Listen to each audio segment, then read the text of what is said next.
Using symbols and using conscious intelligence has proved very useful to us. It has given us such technology as we have. But like all good things, they have their disadvantages, and the principal disadvantage of symbols is that we confuse them with reality, just as we confuse money with actual wealth, and our names about ourselves, our ideas of ourselves, our images of ourselves with ourselves. And meditation is the way in which we come to feel our basic inseparability from the whole universe.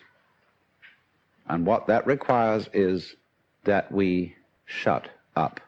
That is to say, that we become interiorly silent and cease from the interminable chatter that goes on inside our skulls. Because, you see, most of us think compulsively all the time. That is to say, we talk to ourselves.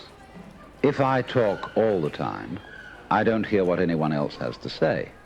And so in exactly the same way, if I think all the time, that is to say, if I talk to myself all the time, I don't have anything to think about except thoughts. And therefore I'm living entirely in the world of symbols, and I'm never in relationship with reality.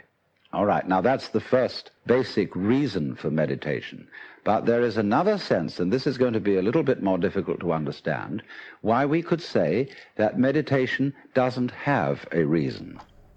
Meditation is the discovery that the point of life is always arrived at in the immediate moment.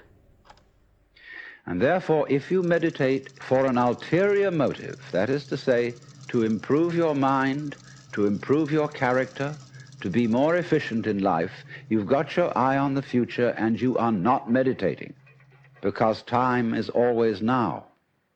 And that's one of the things we discover when we stop talking to ourselves and stop thinking.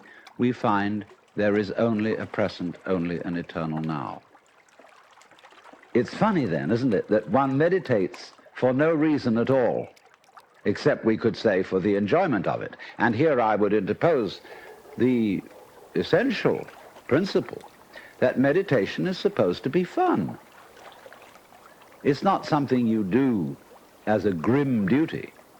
Well, meditation, when correctly done, has nothing to do with all that. It's a kind of digging the present. It's a kind of grooving with the eternal now. Brings us into a state of peace where we can understand that the point of life, the place where it's at, is simply here and now.